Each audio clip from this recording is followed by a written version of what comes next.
Hello everyone, welcome to engineering chemistry. तो आज हमारा लास्ट चैप्टर है, लास्ट वीडियो है केमिकल काइनेटिक्स का। इसमें हम डिस्कस करने वाले हैं इफेक्ट ऑफ कैटलिस्ट। ये हमारा 6 पार्ट है केमिकल काइनेटिक्स का। तो यहाँ पे हम डिस्कस करने वाले हैं कैटलिस्ट के बारे में। तो कैटलिस्ट होता क्या है? देखो, जब भी हम लैब में रिएक्शन करते हैं तो रिएक्शन कैसे करते हैं हम? सबसे पहले तो हमारे पास रिएक्टेंट होता है, रिएक्टेंट से हम प्रोडक्ट बनाते हैं, ठीक है। अब देखो यहाँ पे रिएक्टेंट से अगर हमें प्रोडक्ट बनाना है तो उसके लिए क्या होता है, उसके लिए कुछ ना कुछ टाइम लगता है, ठीक है। तो change in concentration with respect to time, इसको क्या कहते हैं हम? इसको कहते हैं हम रेट, ठीक है। ये हमने पिछले वीडियो में डिस्कस किया है। तो यहाँ पे रेट से हमें प्रोडक्ट मिलता है। अगर यहाँ पे टाइम 0 पे हमारे पास रिएक्टेंट होता है और टाइम t पे हमारे पास मिलता है, हमें प्रोडक्ट मिलता है, ठीक है। तो यहाँ से इसकी कॉन्सेंट्रेशन जो है रिएक्टेंट की कॉन्सेंट्रेशन चेंज होती है product with respect to time, तो हमें मिलता है प्रोडक्ट। तो change in concentration with respect to time, इसे कहते हैं हम क्या? रेट, ठीक है। अब यहाँ पे कैटलिस्ट बहुत ही इंपॉर्टेंट पार्ट शो करता है रेट ऑफ रिएक्शन में। जो कैटलिस्ट है, कैटलिस्ट क्या करता है? रिएक्शन का जो रेट है, रिएक्शन का रेट इंक्रीज करने में हेल्प करता है। कौन करता है? कैटलिस्ट। फॉर एग्जांपल यहाँ पे हमने एक रिएक्शन लिखी है। रिएक्शन क्या है हमारे पास? 2KClO3 इट गिव MnO2 जो है ये हमारे पास कैटलिस्ट क्या फॉर्म होता है यहाँ पे? 2KCl प्लस 3O2, ठीक है। यहाँ पे देखो जो MnO2 है, MnO2 क्या है? यहाँ पे कैटलिस्ट है। ये कैटलिस्ट का काम क्या है कि जो यहाँ पे जो रेट है इस रिएक्शन का, वो रिएक्शन का रेट इंक्रीज करने में कौन हेल्प करता है? हेल्प करता है कैटलिस्ट, ठीक है। अब देखो यहाँ पे ये जो कैटलिस्ट है, कैटलिस्ट को अगर हमने रिएक्टेंट के सब्सटेंस में ऐड किया है, अगर हमने रिएक्टेंट के सब्सटेंस में कैटलिस्ट को ऐड किया है, ऐड करने के बाद अगर उसका रेट जो है वो रेट अगर डिक्रीज हो जाता है तो कैटलिस्ट नहीं रहता, वो क्या, इसे क्या कहते हैं हम? इसे कहते हैं हम इनहिबिटर। क्या कहते हैं हम इसे? इनहिबिटर, ठीक है। और जो एक कैटलिस्ट है, कैटलिस्ट का रिएक्शन में क्या रोल होता है, इसके लिए एक थ्योरी आई थी। इस थ्योरी का नाम था इंटरमीडिएट कॉम्प्लेक्स थ्योरी। इस थ्योरी ने क्या बताया था? ये थ्योरी ने बताया था कि जो कैटलिस्ट है वो कैटलिस्ट क्या करता है? रिएक्शन का रेट तो इंक्रीज करता है, बट जो हमारी रिएक्शन का रेट इंक्रीज करता है बट एक्चुअली वो पार्टिसिपेट नहीं करता है किसमें? रिएक्शन में, ठीक है। ये किसने बताया था हमें? इंटरमीडिएट कॉम्प्लेक्स थ्योरी ने बताया था। यहाँ पे क्या होता है देखो, जो हमारे पास रिएक्टेंट है, रिएक्टेंट से हमें क्या मिलता है? यहाँ पे एक ट्रांजिशन स्टेट मिलती है। ट्रांजिशन स्टेट मिलने के बाद फिर यहाँ पे हमें प्रोडक्ट मिलता है। तो यहाँ पे क्या होता है, जो भी सपोज यहाँ पे हम रिएक्टेंट लेते हैं ए और बी, ठीक है। यहाँ पे ठीक है, यहाँ पे ए बी लेती हूँ और यहाँ पे लेती हूँ मैं सी डी, ठीक है। अब देखो यहाँ पे ए और बी के बीच में बॉन्ड है और सी और डी के बीच में बॉन्ड है, ठीक है। इसको हम अच्छी तरह से समझ में आएंगे। मैंने ऐसे लिखा आपको, ठीक है। तो यहाँ पे देखो ए है और बी है और उसके बाद यहाँ पे सी है और डी है, ये डी है, ठीक है। अब देखो यहाँ पे ए और बी के बीच में बॉन्ड है और सी और डी के बीच में भी बॉन्ड है। अब यहाँ पे क्या होता है, ए और बी के बीच में जो बॉन्ड है वो बॉन्ड क्या हो जाता है? ब्रेक हो जाता है। और सी और डी के बीच में जो बॉन्ड है वो बॉन्ड ब्रेक हो जाता है। और यहाँ पे किसका किसका बॉन्ड फॉर्म होता है? यहाँ पे बॉन्ड फॉर्म होता है ए और सी के बीच में और बी और डी के बीच में। तो यहाँ पे देखो ए और बी का जो बॉन्ड है, ये वो बॉन्ड क्या हो रहा है? ब्रेक हो रहा है। और ए और सी का बॉन्ड क्या हो रहा है? फॉर्म हो रहा है। वैसे ही सी और डी का बॉन्ड क्या हो रहा है? ब्रेक हो रहा है। और बी और डी के बीच में बॉन्ड क्या हो रहा है? फॉर्म हो रहा है। मतलब ये क्या है हमारी? ये है हमारी एक इंटरमीडिएट और ट्रांजिशन स्टेट भी कहते हैं। उसके बाद यहाँ पे क्या होता है, ए और बी के बीच में पूरा बॉन्ड ब्रेक हो जाता है, सी और डी के बीच में भी जो बॉन्ड है वो पूरा ब्रेक हो जाता है, और बॉन्ड किसके बीच में बनता है, बॉन्ड बनता है ए और सी के और बी और डी के बीच में। मतलब यहाँ पे हमारे पास प्रोडक्ट कौन सा आता है, ए और सी, और यहाँ पे बॉन्ड बन जाता है बी और डी के बीच में। ये क्या है हमारा प्रोडक्ट, ये क्या था हमारा रिएक्टेंट, और ये क्या था हमारा इंटरमीडिएट। ठीक है, तो यहाँ पे क्या होता है, जो कैटलिस्ट होता है, कैटलिस्ट क्या करता है, सबसे पहले यहाँ पे तो देखो जो रिएक्टेंट है, रिएक्टेंट के बीच में बॉन्ड ब्रेक होने के बाद प्रोडक्ट जो है, प्रोडक्ट के बीच में यहाँ पे बॉन्ड क्या हुआ है, फॉर्म हुआ है। तो यहाँ पे अगर हमने क्या किया, इसका ग्राफ प्लॉट किया किसके बीच में, अगर हमने इसके पोटेंशियल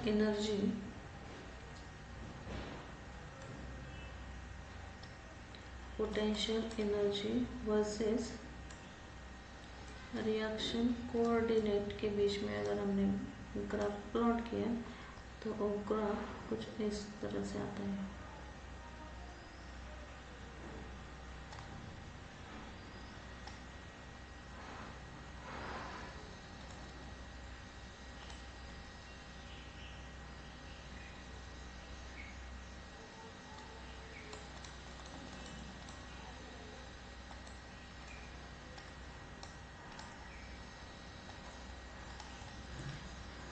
यहाँ पे देखो ये क्या है हमारे पास रिएक्टेंट, ये क्या है प्रोडक्ट, और यहाँ पे जो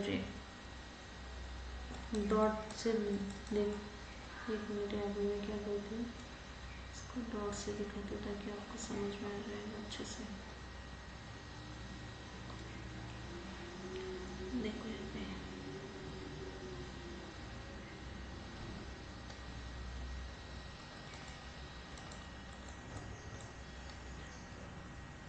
यहाँ पे रिएक्शन पाथ है विथ कैटलिस्ट।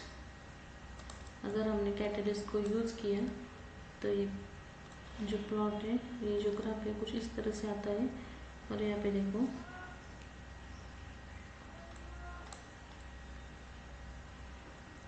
यहाँ पे प्रोडक्ट आता है, रिएक्शन विदाउट कैटलिस्ट ये ग्राफ आता है, विदाउट कैटलिस्ट ये ग्राफ आता है, और विद कैटलिस्ट ए ग्राफ आ जाता है। और यहाँ पे यहाँ से यहाँ तक जो है वो है हमारी एक्टिवेशन एनर्जी, और यहाँ से यहाँ तक है वो है हमारी एक्टिवेशन एनर्जी। एक्टिवेशन एनर्जी है विद कैटलिस्ट और एक्टिवेशन एनर्जी है विदाउट कैटलिस्ट। मतलब क्या है, जो कैटलिस्ट है वो क्या प्रोवाइड करता है, अल्टरनेट पाथवे और रिएक्शन मैकेनिज्म, इसको क्या करता है, एक्टिवेशन एनर्जी को डिक्रीज करता है। ठीक है, किसके बीच में, रिएक्टेंट और प्रोडक्ट के बीच में। तो यहाँ पे क्या होता है, जो पोटेंशियल एनर्जी है, पोटेंशियल एनर्जी अगर कम हो गई तो हमारी जो एक्टिवेशन एनर्जी है वो एक्टिवेशन एनर्जी क्या होती है, इंक्रीज हो जाती है। और पोटेंशियल एनर्जी अगर इंक्रीज हुई तो एक्टिवेशन एनर्जी हो जाती है, मतलब लो हो जाती है। ठीक है, तो यहाँ पे अरेनियस इक्वेशन जो है, अरेनियस ने क्या बोला था कि एक्टिवेशन एनर्जी है, एक्टिवेशन एनर्जी अगर हमारी लो हो गई तो हमारी रेट ऑफ रिएक्शन क्या है, फास्ट हो जाती है। अरेनियस का इक्वेशन था ना हमारे पास, अरेनियस का इक्वेशन क्या था, K is equals to A into e की power minus E A by R T. तो यहाँ से कंक्लूजन निकाल सकते हैं। कंक्लूजन क्या आएगा, अगर हमने एक्टिवेशन एनर्जी जो है, एक्टिवेशन एनर्जी को अगर हमने कम कर दिया तो हमारा रेट ऑफ रिएक्शन है, रेट ऑफ रिएक्शन क्या हो जाता है, हमारा इंक्रीज हो जाता है। अगर हमने एक्टिवेशन एनर्जी को कम कर दिया तो रेट हमारी फास्ट हो जाती है। ठीक है, मतलब एक्टिवेशन एनर्जी और रेट ऑफ रिएक्शन जो है हमारी वो इनवर्सली रिलेशन शो करते हैं। अब देखो, जो अगर हमने यहाँ पे स्मॉल अमाउंट ऑफ कैटलिस्ट अगर हमने कैटलाइज किया, अगर हमारे पास लार्ज अमाउंट में रिएक्टेंट है और उसमें हमने स्मॉल अमाउंट ऑफ अगर कैटलिस्ट यूज़ कर दिया तो कैटलिस्ट क्या करता है, जो हमारे पास गिब्स एनर्जी थी, जो अगर आपको ये थर्मोडायनेमिक्स पता होगा तो थर्मोडायनेमिक्स में एक टर्म आती है डेल्टा जी, इसे कहते हैं हम Gibbs free energy. Gibbs free energy. तो यहाँ पे क्या होता है, जो अभी हमारे पास रिएक्टेंट अगर लार्ज अमाउंट में है, अगर हमने उसमें small amount of catalyst use किया तो यहाँ पे जो हमारे पास जो कैटलिस्ट रहता है, तो कैटलिस्ट क्या करता है, गिब्स एनर्जी जो रहती है हमारी रिएक्शन की, तो उसको अल्टर नहीं करते। ठीक है, तो जो गिब्स फ्री एनर्जी से स्पॉन्टेनियस रिएक्शन के लिए ही कैटेलाइज कर सकता है, नॉन स्पॉन्टेनियस के लिए कैटेलाइज नहीं करता है। ठीक है,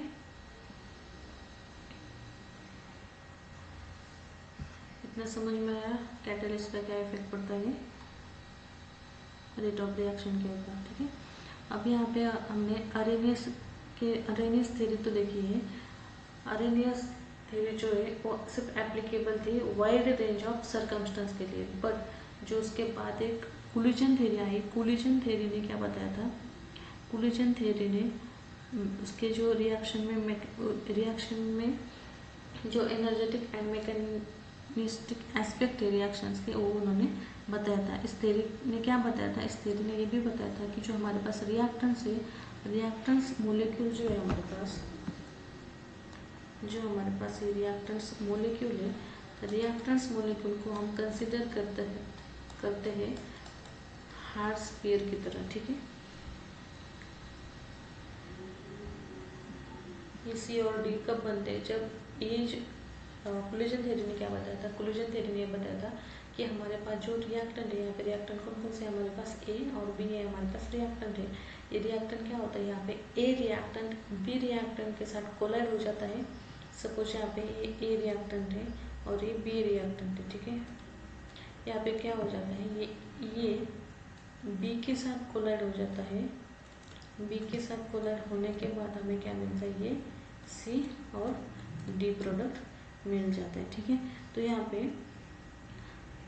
एक टर्म आती है फ्रीक्वेंसी फैक्टर या कोलिजन फ्रीक्वेंसी। ठीक है, तो कोलिजन फ्रीक्वेंसी किसे कहते हैं कि जो यहाँ पे कोलिजन्स होता है रिएक्टेंट के बीच में, रिएक्टेंट के बीच में यहाँ पे ए और बी के बीच में जो भी कोलिजन होता है, वो कोलिजन पर यूनिट वॉल्यूम पर सेकंड में कितना कोलिजन हो जाता है, इसे कहते हैं हम कोलिजन फ्रीक्वेंसी। ठीक है, कोलिजन फ्रीक्वेंसी को हम डिनोट करते हैं,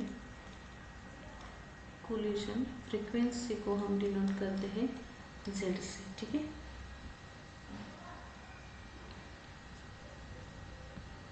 अब देखो यहाँ पे हमने पिछले वीडियो में भी यूनिमोलिकुलर बायोमोलिकुलर रिएक्शन डिस्कस की थी। अभी यहाँ पे देखो बायोमोलिकुलर रिएक्शन किसे कहते हैं, बायोमोलिकुलर रिएक्शन मतलब जिसमें रिएक्टेंट्स के दो मोलिक्यूल्स होते हैं उसे कहते हैं हम बायोमोलिकुलर रिएक्शन। ये है हमारे पास बायोमोलिकुलर रिएक्शन। अब इसका अगर हमें रेट निकालना है तो रेट कैसे निकाल सकते हैं, अकॉर्डिंग टू कोलिजन्स थ्योरी, तो ये आएगा हमारे पास Z AB इंटू ई की power minus E A divide by RT। यहाँ पे Z क्या है हमारे पास, Z है हमारे पास फ्रीक्वेंसी फैक्टर, और ये क्या रिप्रेजेंट करता है, कोलिजन, Z को कहते हैं हम कोलिजन फ्रीक्वेंसी, मतलब Z AB क्या है हमारे पास, collision frequency of reactant A and reactant B। ठीक है, और जो ये जो टर्म है हमारे पास कौन सी, ई की पावर माइनस ए बाय RT, ये क्या रिप्रेजेंट करती है, ये रिप्रेजेंट करती है fraction of molecules with energy equal to और ग्रेटर देन एक्टिवेशन एनर्जी। ठीक है,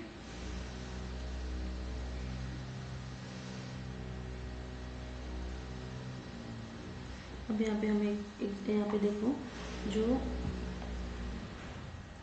ये इक्वेशन है, इक्वेशन क्या बताती है हमें, अगर हमने इसको जो हमारे पास अरेनियस इक्वेशन था k equals to A into की power minus a by RT, अगर हमने इसको एक्यूरेटली अगर हमने इसको देखा तो ये क्या आता है, यहाँ पे एटॉमिक स्पेसेस और मॉलिक्यूल्स है, but for complex significant deviations are observe. यहाँ पे क्या, इसका रीजन क्या है, could be the all collision do not lead to the formation of product. यहाँ पे ऐसे नहीं हो सकता कि हमारे पास जो ए बी से कोलाइड होने के बाद हमें प्रोडक्ट मिलता है, ऐसा नहीं देखने के लिए मिलता है। इसका रीजन क्या है कि कोलिजन जो है जो कोलिजन होता है, सपोज यहाँ पे हमारे पास रिएक्टेंट है ए और बी, जरूरी नहीं कि ए और बी के साथ कोलिजन होने के बाद हमें प्रोडक्ट मिल जाता है, ठीक है।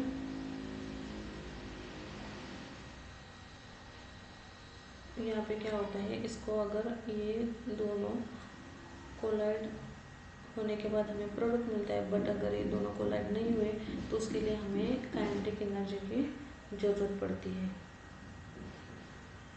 The collisions in which molecules which collide with sufficient kinetic energy से कहते हैं हम थ्रेशोल्ड एनर्जी। मतलब क्या कि यहाँ पे देखो, ये हमारे पास ए है और उसके बाद ये में कोलाइड हो जाता है बी से, फिर हमें प्रोडक्ट मिलता है। बट ये अगर कोलाइड नहीं होता है तो हमें कुछ काइनेटिक एनर्जी यहाँ पे सप्लाई करनी पड़ती है। काइनेटिक एनर्जी सप्लाई करने के बाद ये बी के साथ कोलाइड हो जाता है और हमें प्रोडक्ट मिलता है। तो उस एनर्जी को कहते हैं हम थ्रेशोल्ड एनर्जी, ठीक है, उसे कहते हैं हम थ्रेशोल्ड एनर्जी। और उसके लिए इस रिएक्टेंट का मॉलिक्यूल का प्रॉपर ओरिएंटेशन होना भी बहुत ज़रूरी है, ठीक है। तो यहाँ पे क्या होता है, अगर इसका ये काइनेटिक एनर्जी, अगर देखो यहाँ पे फिर से एक बार मैं समझाती हूँ।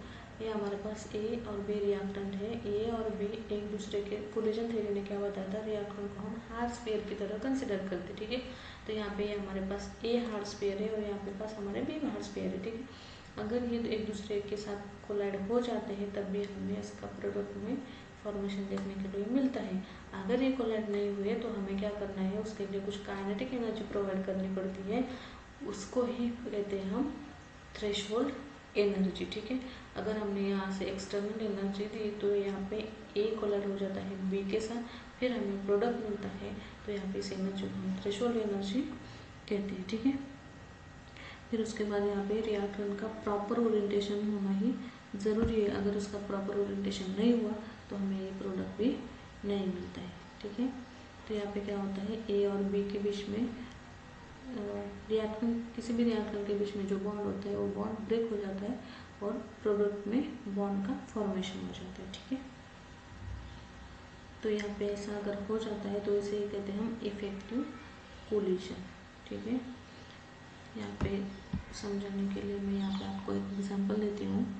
सपोज यहाँ पे हमने एग्जांपल लिया है CH3Br, इसकी रिएक्शन की है हमने OH माइनस के साथ। अब देखो यहाँ पर अगर इसका इम्प्रॉपर ओरिएंटेशन हुआ, मतलब प्रॉपर ओरिएंटेशन अगर नहीं हुआ तो यहाँ पे हमें क्या मिलता है, यहाँ पे हमें मिलता है ये CH3, ये Br और यहाँ पे OH। यहाँ पे देखो इसको अगर इलेक्ट्रोनेगेटिविटी अगर कंसिडर की हमने कार्बन और ब्रोमीन की, तो यहाँ पे आएगा नेगेटिव चार्ज, यहाँ पे आएगा पॉजिटिव चार्ज, और ऑक्सीजन के ऊपर OH के ऊपर कौन सा है, माइनस। ये एक दूसरे के साथ अट्रैक्ट होंगे या रिपेल होंगे, तो ये एक दूसरे के साथ रिपेल होंगे। मतलब अगर इसका इम्प्रॉपर ओरिएंटेशन होता है तो हमें ये प्रोडक्ट मिलता है क्या, नहीं मिलता। अगर हमने इसका प्रॉपर ओरिएंटेशन किया, यहाँ पे रिएक्टेंट के साथ अगर प्रॉपर ओरिएंटेशन हुआ तो यहाँ पे क्या मिलता है, यहाँ पे मिलता है सपोज यहाँ पे ये CH3Br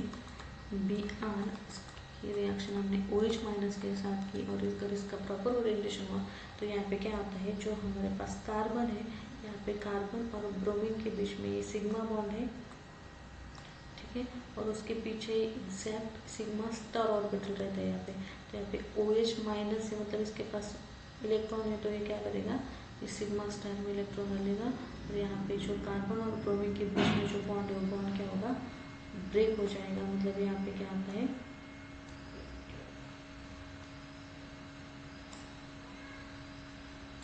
यहाँ पे क्या देखने के लिए मिलता है हमें, यहाँ पे हमें देखने के लिए मिलता है ये कार्बन और यहाँ पे कार्बन और ब्रोमीन के बीच में बॉन्ड क्या हो रहा है, ब्रेक हो रहा है, और कार्बन और OH के बीच में जो बॉन्ड है वो बॉन्ड क्या हो रहा है, फॉर्म हो रहा है। तो यहाँ पे OH और कार्बन और OH के बीच में बॉन्ड फॉर्म हो रहा है, कार्बन और ब्रोमीन के बीच में जो बॉन्ड है वो बॉन्ड क्या हो रहा है, ब्रेक हो रहा है। ये आ गया हमारा इंटरमीडिएट। अगर फिर यहाँ पे क्या होता है, CH3, यहाँ पे OH, यहाँ पे हाइड्रोजन, यहाँ पे हाइड्रोजन, ठीक है। यहाँ पे ये बी आर माइनस, अगर इसका हमने प्रॉपर ओरिएंटेशन किया तो हमें ये प्रोडक्ट देखने को मिलता है, और अगर हमने इम्प्रॉपर ओरिएंटेशन किया तो ये हमें देखने के लिए मतलब यहाँ पे प्रोडक्ट फॉर्मेशन नहीं होता है। ठीक है,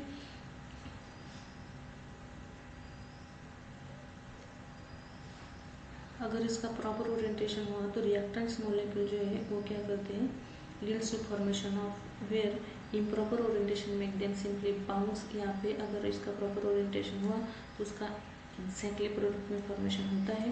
अगर इम्प्रॉपर ओरिएंटेशन हुआ तो यहाँ पे क्या होता है, यहाँ पे प्रोडक्ट फॉर्म नहीं होता है, ये फिर रिवर्स रिएक्शन हो जाती है। ठीक है, तो यहाँ पे जो इफेक्टिव कोलिजन है, इफेक्टिव कोलिजन के यहाँ पे इफेक्टिव कोलिजन होने के बाद ही हमें ये प्रोडक्ट देखने को मिलता है। फिर यहाँ पे एक अनदर फैक्टर आ जाता है जिसे कहते हैं हम प्रोबेबिलिटी फैक्टर और स्टेरिक फैक्टर। तो यहाँ पे ये इक्वेशन आती है हमारे, rate is equals to P into Z A B E की power minus E A by R T. अगर इसका प्रॉपर ओरिएंटेशन हुआ तब भी हमें प्रोडक्ट मिलता है। तो पी क्या है हमारा, पी है हमारा प्रोबेबिलिटी फैक्टर या फिर स्टेरिक फैक्टर। ठीक है, पी है हमारे पास प्रोबेबिलिटी फैक्टर और इसे कहते हैं हम स्टेरिक फैक्टर। ठीक है,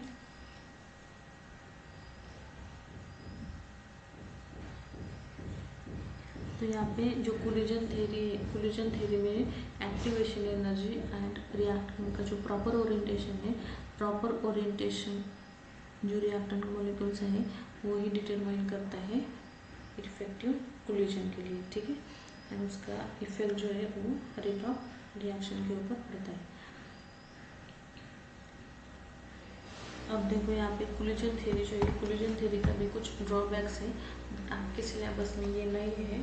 तो यहाँ पे क्या हुआ है हमारा, यहाँ पे हमारा केमिकल काइनेटिक जो चैप्टर है वो केमिकल काइनेटिक चैप्टर यहाँ पे हमारा ख़त्म हो चुका है। ठीक है, तो यहाँ पे हमने पूरा केमिकल काइनेटिक्स डिस्कस किया है। ये हमारा 6 पार्ट था केमिकल काइनेटिक्स का। तो आई होप आपको ये पूरा चैप्टर समझ में आया होगा। अब आपको क्या करना है, कल हमें क्या करना है, कल हमें केमिकल काइनेटिक्स के ऊपर जो भी प्रीवियस ईयर क्वेश्चन आए हैं वो प्रीवियस ईयर क्वेश्चन हमें सॉल्व करना है। ठीक है, तो कल हम प्रीवियस ईयर क्वेश्चन सॉल्व करेंगे।